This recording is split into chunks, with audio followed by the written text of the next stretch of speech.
Good evening, everyone. Good evening. Welcome to ASC's pre-submittal meeting for the Charlotte Mecklenburg Library Spirit Square Public Art Opportunity. Tonight's meeting is being recorded. ASC will be posting this on our website so that we can share this information and the questions asked with individuals who were unable to attend tonight, but who are still interested in the opportunity.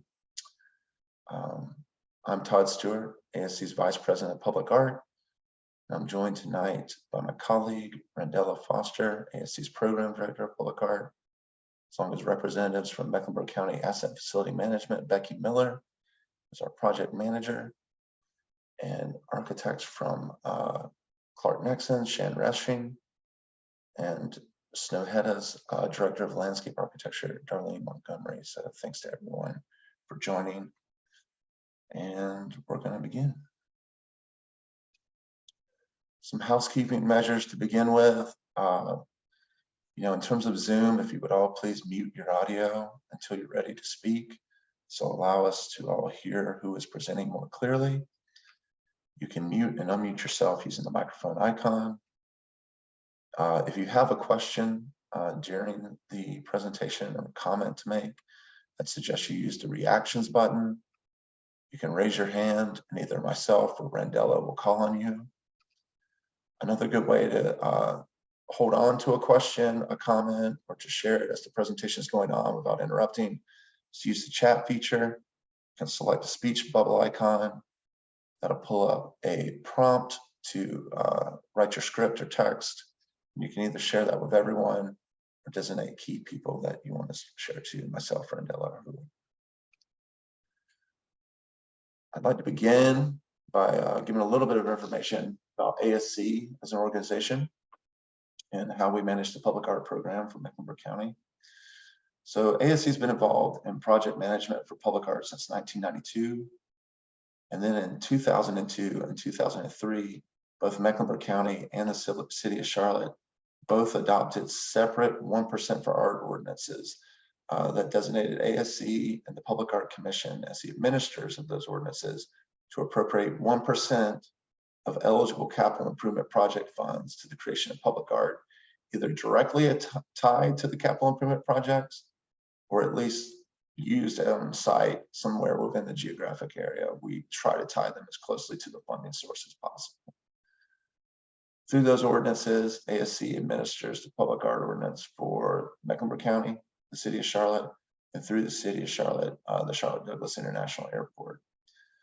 And what that looks like is planning measures in terms of working with the county and city project managers, planners, elected officials, executive teams of stakeholders like the library, as well as design consultants, artist selection, which is the process we're in now for this specific opportunity, contracting with the artist. ASC is a 501c3 nonprofit, and we contract directly with our artists for project management.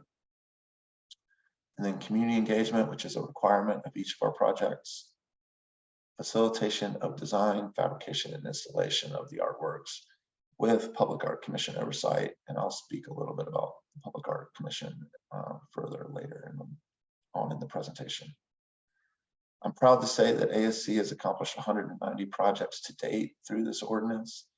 The map to your right is a bit outdated, but it shows a pretty good example of how these are spread throughout Mecklenburg County, with county projects represented in blue dots, city projects in red. And from time to time, we work with private entities or organizations to either help them with artist selection or turnkey project management for public art projects.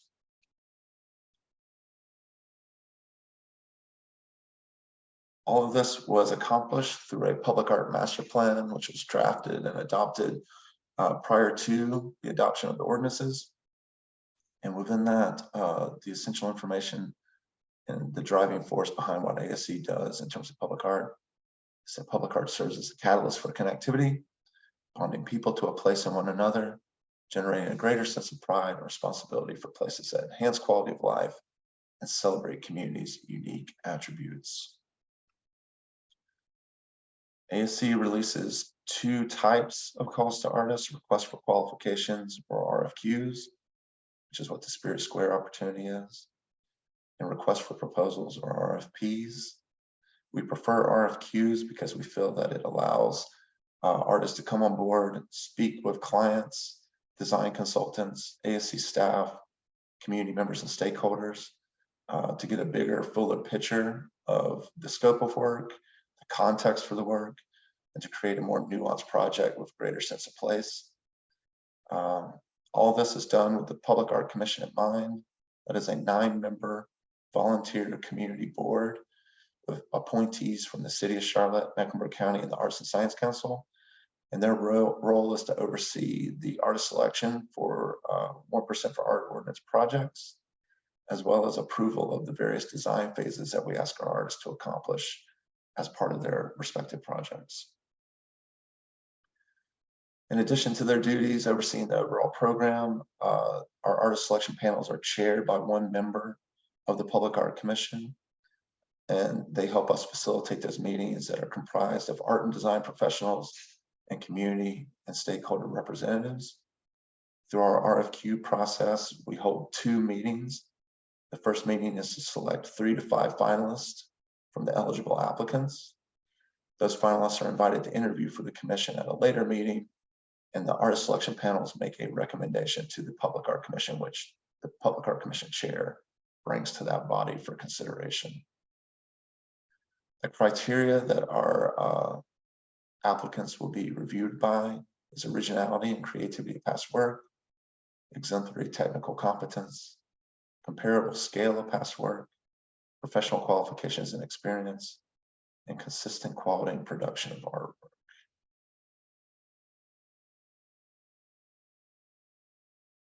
I mentioned earlier about community engagement being a requirement in our projects.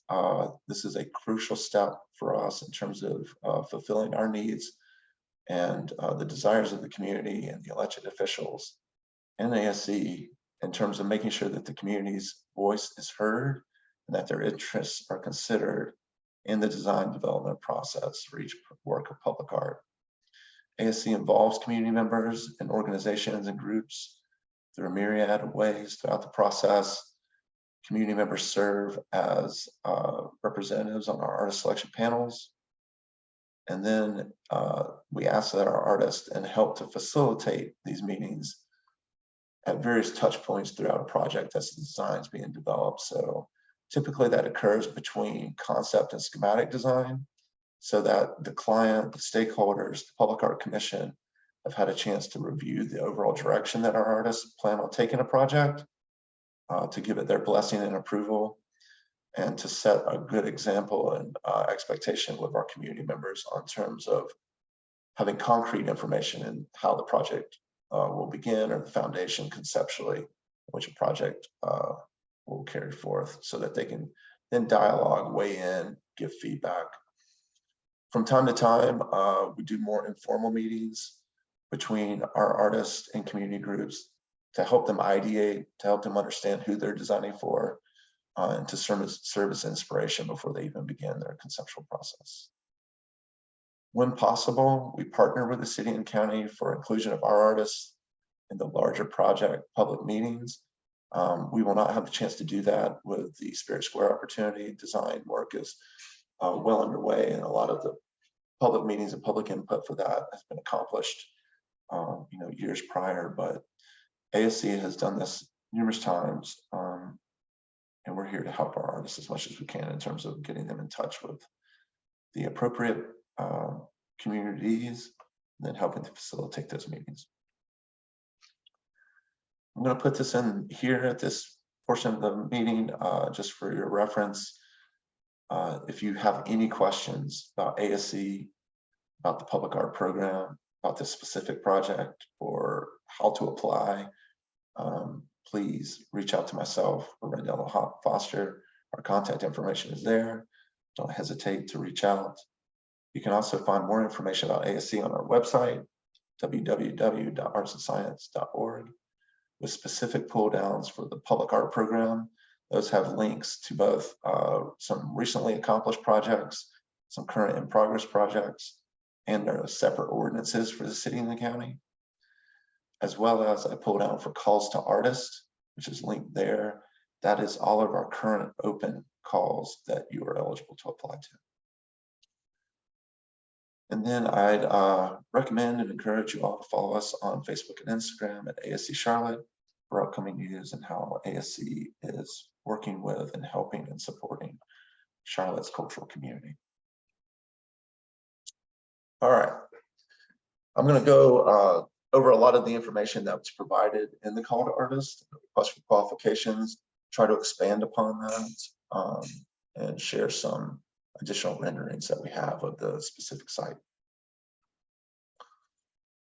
So to begin with, our site is the Duke Energy Theater Courtyard, which is a part of a much larger architectural project in terms of the new main library that's being built and designed, along with McGlowan Theater and the Duke Energy Theater, which are being upfitted, refurbished, or renovated as part of this project. The specific site is 310 North Tryon Street. North Tryon Street is a major thoroughfare in Uptown Charlotte. So it's a very prominent location for a very important building. The budget that the commission artist will have to work with is $340,000. And I'll briefly go over some of the background. So again, significant renovations are underway for this whole block of Charlotte located along North Tryon Street. What's called Spirit Square, which is a combination of McGlowan Theater, the Duke Energy Theater, and the new main library.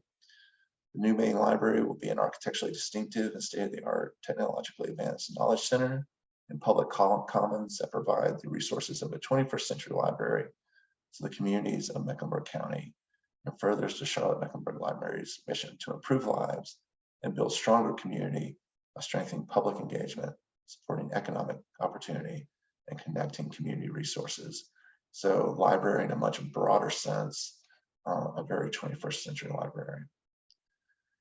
The Century-Old McGlowan Theater was built in 1909. It was originally a functioning First Baptist Church sanctuary, and it was restored in 1980 as a theater. The McGlowan Theater and the Black Box Duke Energy Theater, which is directly adjacent to that and connected to it, will undergo repairs and updates and share space with the new main library. Construction of the new main library and Spirit Square Theaters is scheduled for completion in 2025, and it's going to be a major destination for us. The city is incredibly excited about it. The image to your left is the Duke Energy Theater facade as it looks now. You can see stained glass windows and the arch windows and the brick work that accompanies that facade. And this is the site in which we're asking an artist to consider for the project. So it's an open air courtyard that will be built. It's not there now, but it'll be built and designed. That occupies a space directly connected to the Duke Energy Theater building. It evokes multiple intersections of life, history, and place of Charlotte.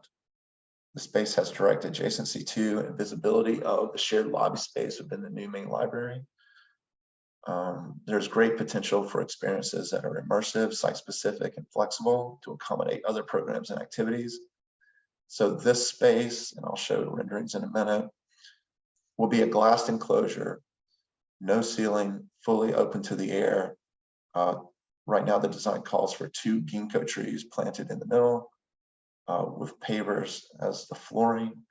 It will be a space that will be heavily used by people entering into this section of Spirit Square to access the Duke Energy Theater, then to gain access to the new main library. Those glass perimeters will have excellent view sheds into the really expansive new main library's lobby. And it'll be a space that a lot of events are held in. So I'm sure the library executive team and the foundation, as well as representatives from McGlowan Theater and the Duke Energy Theater, will be hosting events in this space for revenue, patron encouragement, and the likes of that. So it's a space where I think some really exciting things could happen, but there's a lot that the commission artists will have to be sensitive to and kind of pay respect to in terms of how they're working within this space. The kinds of opportunities that we've called out, they're not limited to, but we could see this working really well with light, sound, projected images, something that could be immersive and take up space without having to be physically present in terms of three-dimensional or two-dimensional form, occupying a large amount of space in the courtyard. So that's how we're proceeding now. The big thing I'd like to emphasize is with this being a request for qualifications, no proposals are being accepted at this time. We really want to see your precedent projects and your artistic practice and sensibility. That's what you'll be selected on as an applicant. And as your commission, direct coordination with Mecklenburg County, the Charlotte Mecklenburg Library, and our design consultants with Clark Nexon and Snohetta will be absolutely paramount, just to make sure this is a fully integrated piece and is accomplishing all our goals and our stakeholders' desires. So here's a bulleted list of some of my criteria, some of which I already spoke to. We're hoping for something site-specific, immersive, and experiential. It needs to be flexible in terms of accommodating other programs in the space. We're really hoping to create atmosphere and employ theatrical means of storytelling. Storytelling both in sense of the theater, the productions that will be going on, Duke Energy, as well as storytelling in terms of narrative histories and books and the library itself. Reference to Charlotte Mecklenburg's library to improve lives and build a stronger community. Also demonstrate the core values of the Charlotte Mecklenburg Library: learning, openness, respect, inclusion, and leadership. Charlotte is very proud of its diverse communities and shared histories. That's a great touch point and part of the city to emphasize within the work, as well as the historic facade of the Duke Energy Theater. 2 artworks that will occupy or have space within the new main library's lobby is an artwork currently in design development by Tiff Massey, Quilt Code 6, Bloom, which I'll show you in some renderings soon, and also a historic glass mosaic overseen by Ramir Bearden. It was one of the last public commissions he completed before his death, and it was in the original main library branch's facility, and I'm glad to say it'll be brought back in a really prominent location within the lobby of the new main library. And then, it goes without saying, but we're hoping and will require that this be constructed of durable materials, be permanent in nature. Maintenance is something that our stakeholders, ASC, Mecklenburg County, will look out closely within design development, especially with this being something that could include technology or new media and new materials. It's something that will be an ongoing dialogue throughout design development if the artist chooses to go that route, in terms of the longevity of the work, both in terms of software and hardware, and how that can be kept in its optimal condition for the life of the project. Our anticipated artwork installation is 2025. These are some aerial views of that Spirit Square, the 3 buildings, and how they work together, provided by Snohetta and Clark Nexon. So thanks to those groups for all these renderings that you're about to see. You can see highlighted in yellow, the arrow pointing to it. This section here would be the Duke Energy Theater courtyard. You can see how there will be access from the mid-block plaza. From Tryon Street, there's access into the new main library's lobby, which will also give access to the courtyard. So it's a really prominent location that I think can invite viewers and patrons into this courtyard and into the library and into this block of Spirit Square. I'd like to call out the amazing piece that's being developed by Tiff Massey, as well as the Ramir Bearden mosaic that I mentioned earlier. These are the locations for each of those. And they are on the first floor of the lobby once you walk in. Here's an aerial view of the new main library. McClellan Theater, and the Duke Energy Theater along North Tryon Street, that prominent thoroughfare that I mentioned earlier. Here's an interior shot, a rendering of the design for the Duke Energy Theater courtyard. And here's an auxiliary view. So you can see the current facade of the theater really does play a prominent role in kind of the aesthetic of the space. That historic facade will be being maintained. And it's just kind of an addition to an envelopment of that facade to create this courtyard space. From here, really amazingly, Clark Nixon Snow had developed this interactive panorama. So this is the lobby space of the new main library. As we zoom in, you can see, similarly to some of the renderings I just shared, Duke Energy Theater courtyard, reception desk. This is the concept design that's still in development by artist Tiff Massey for the new main library public art opportunity. More reception desk, incredibly beautiful and elegant stairwell, front entrance along North Tryon Street, and the Ramir Beard mosaic. And looking up is really amazing. Spiral staircase views up into the new main library.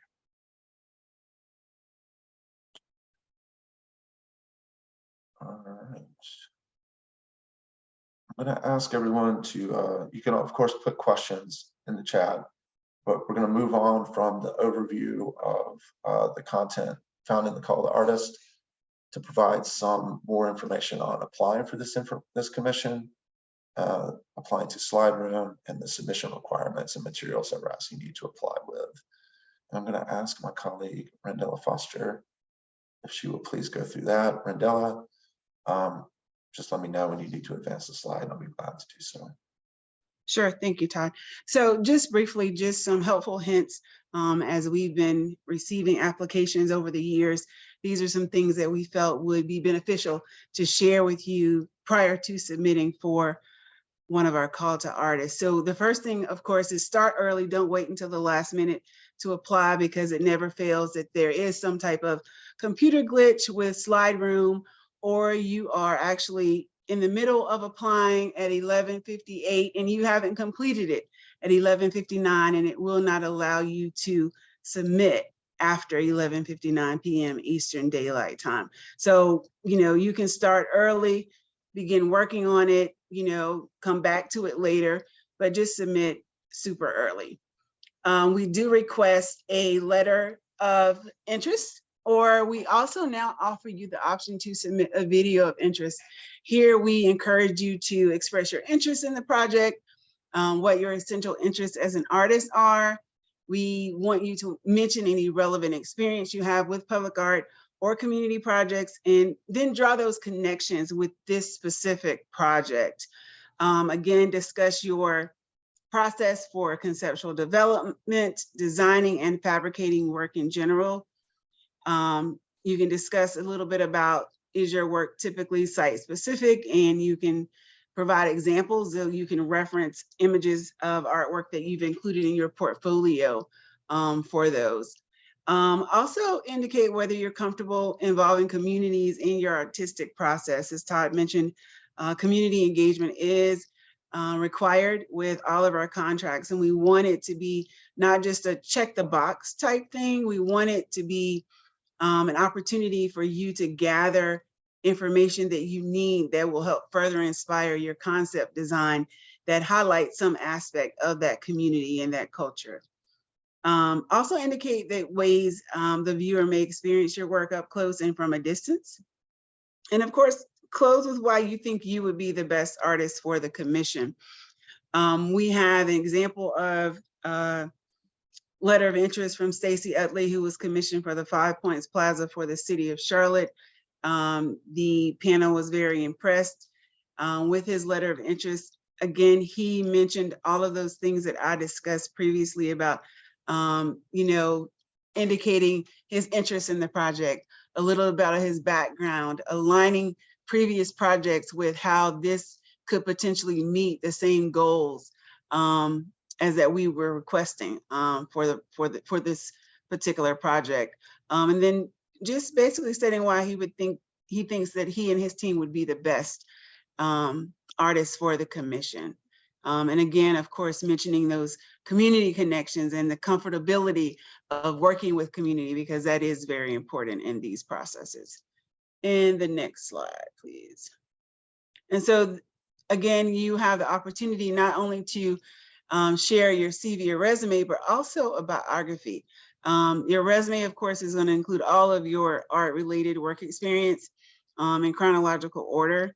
And then most recently, we allow artists to, instead of a CV or resume, which, you know,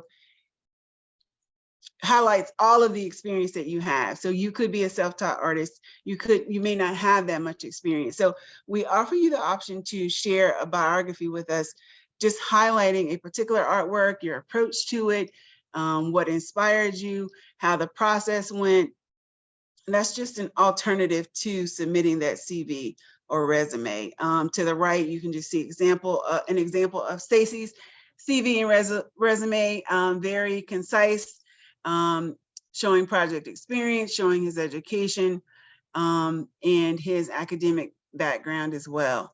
So just make sure those aren't too cluttered and that they're really clear and concise. I wouldn't recommend more than a page, because there are a lot of applications that come through and the panel has to review all of them. And if you have a super extensive resume, they may not look at all of that. So definitely highlighting what's most important and what aligns specifically with the project that you're applying for.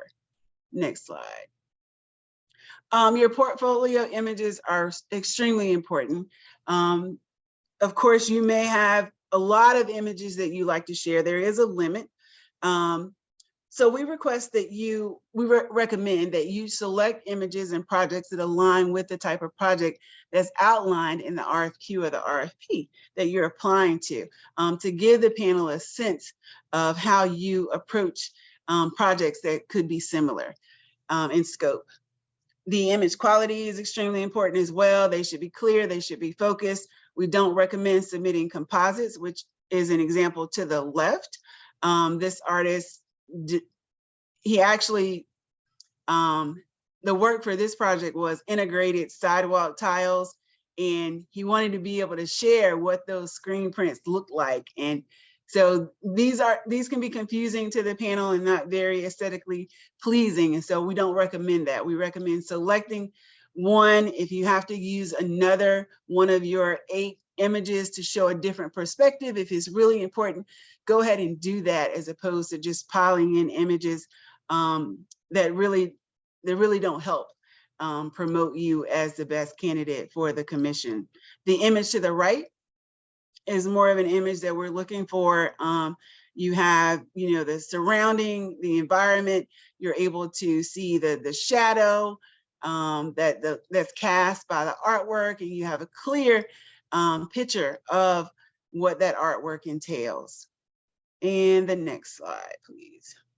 We also request that you include annotations.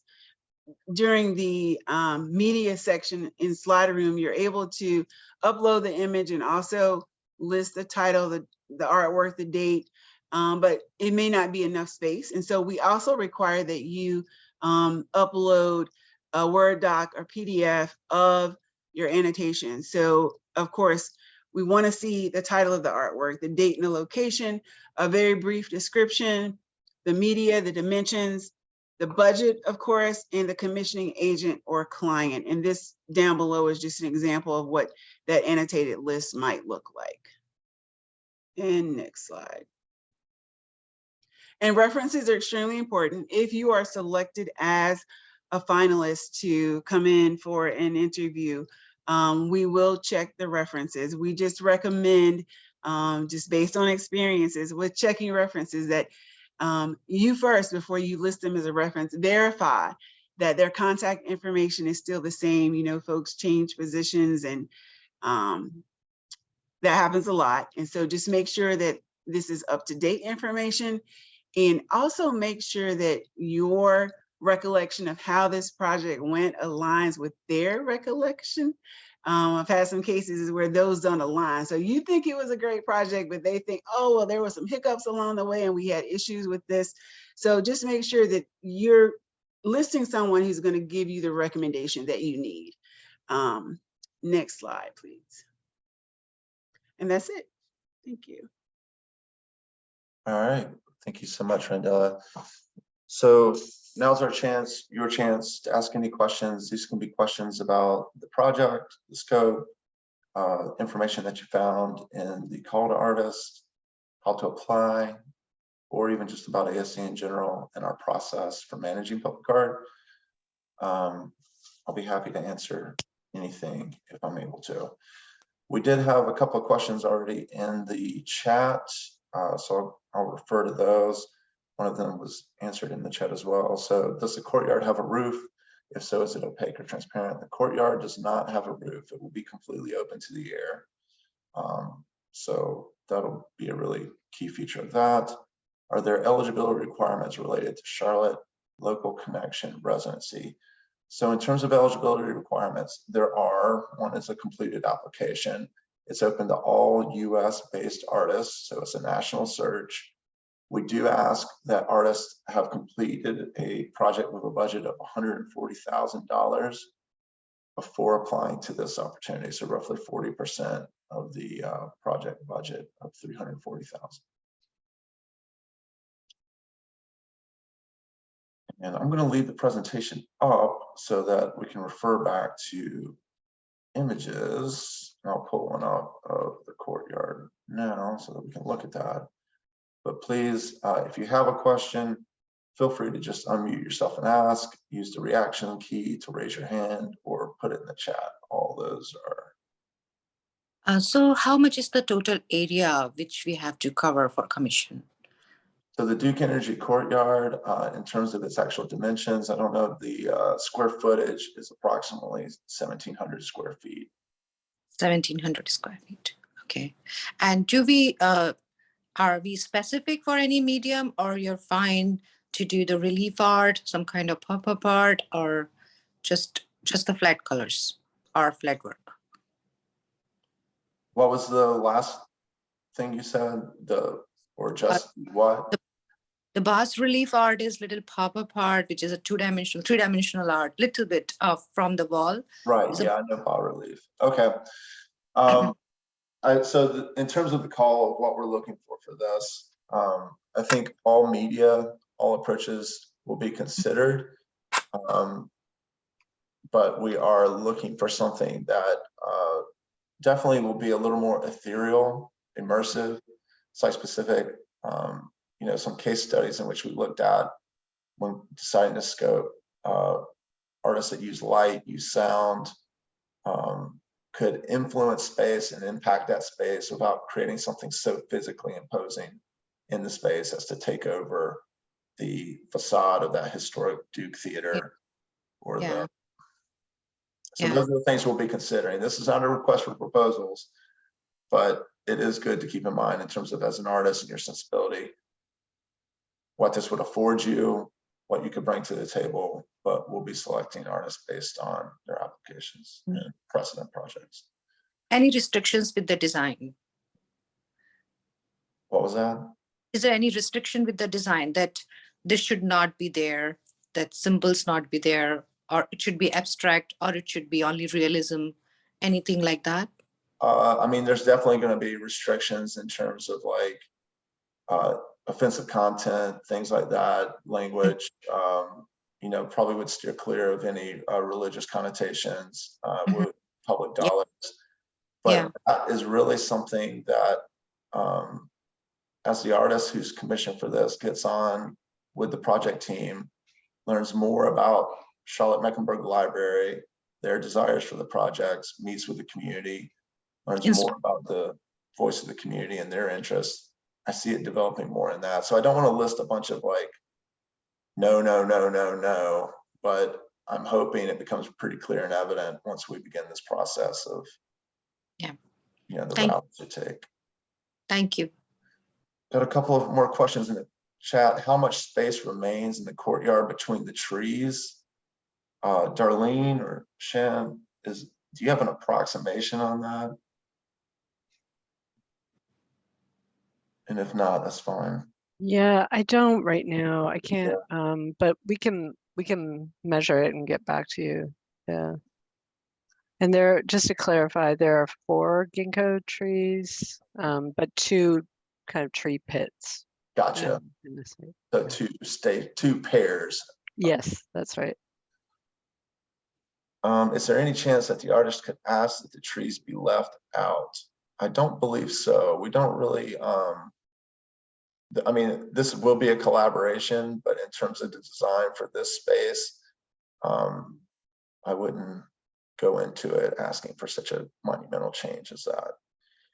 Can we attach to the building? It depends on what's being attached to the building. I think in terms of the building, meaning the Duke Theater facade, with that being a historic facade, that would probably be minimal at best in terms of what could be attached to that.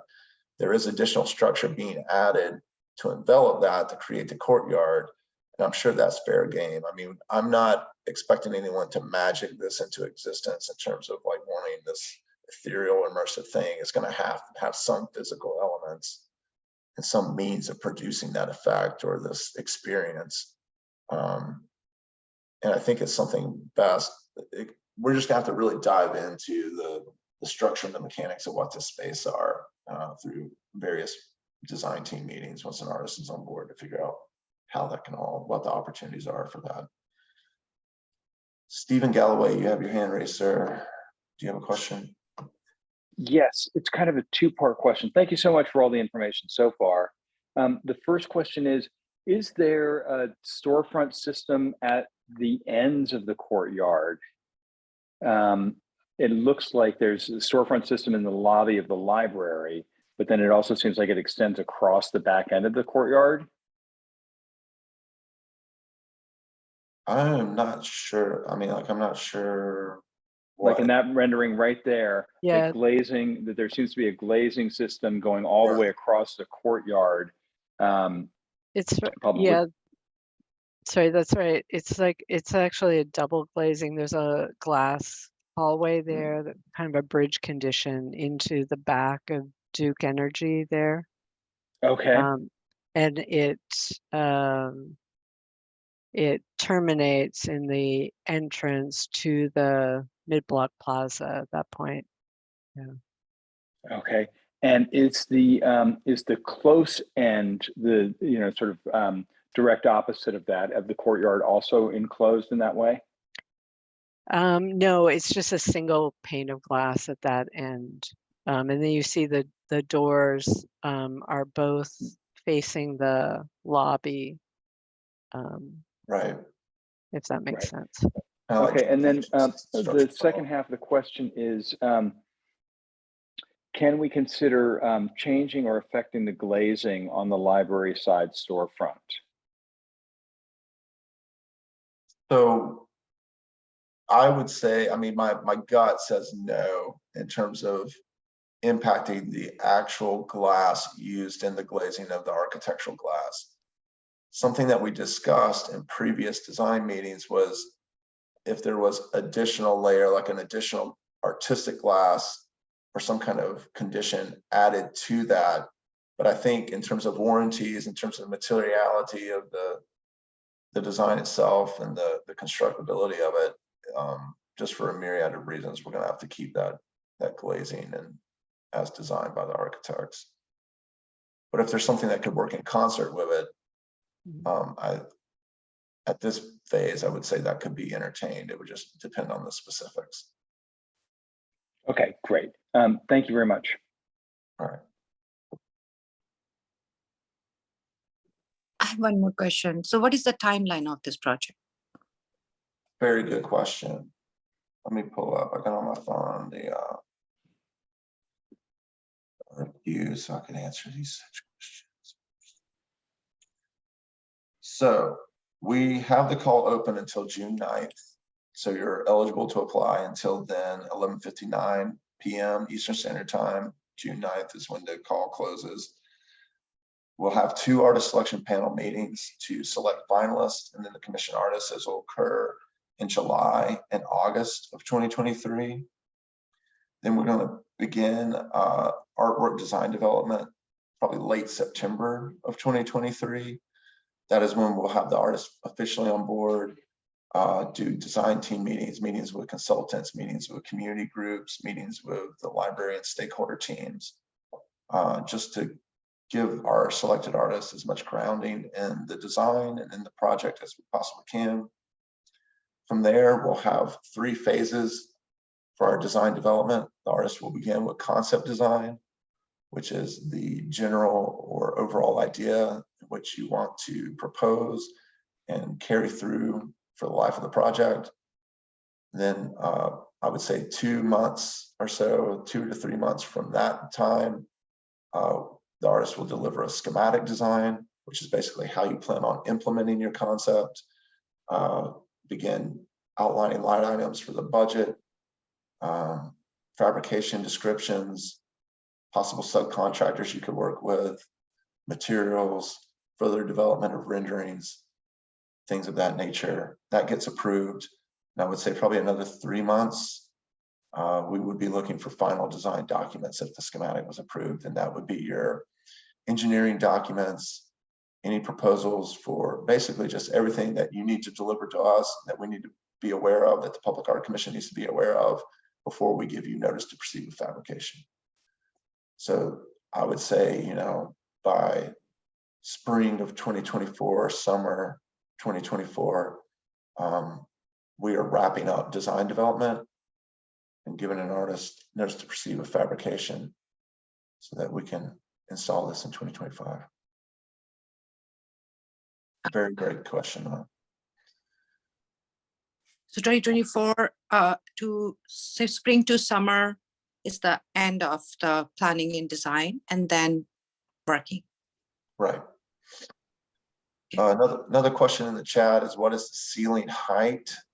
It's open there, never mind. But that, I'm not sure, Darlene or Shannon, if either of you know the height of that facade. Yeah. Like the Duke Energy Theater, or Chad. Hey, Chad, thanks for joining. Hey, there's a lot of different things that could be measured, but the ceiling that we're seeing in this rendering, so the interior, is 14 feet above the floor. All right, perfect. Thank you.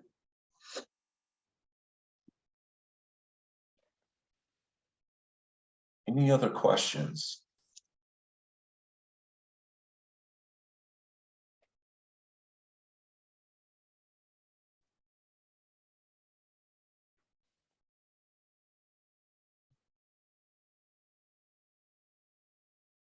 No digital hands raised. We're hearing no questions.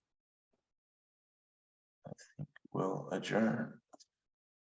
I want to thank you all for joining us tonight. You know, ASC, we've done these for a few years now, and I find them really helpful in terms of expanding on things that are described in the RFQs, which can sometimes be, you know, misinterpreted, or it's always just good to discuss these before you apply for opportunities. So I really appreciate you all taking the time to meet with us tonight.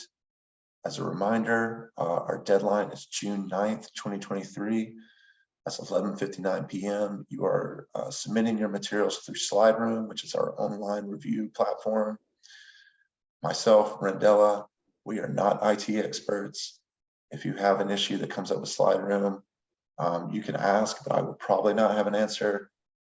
Slide Room's team is really great at helping with all kinds of issues that could come up when applying to that software, or, you know, if you just have any questions about why something isn't working or what you need.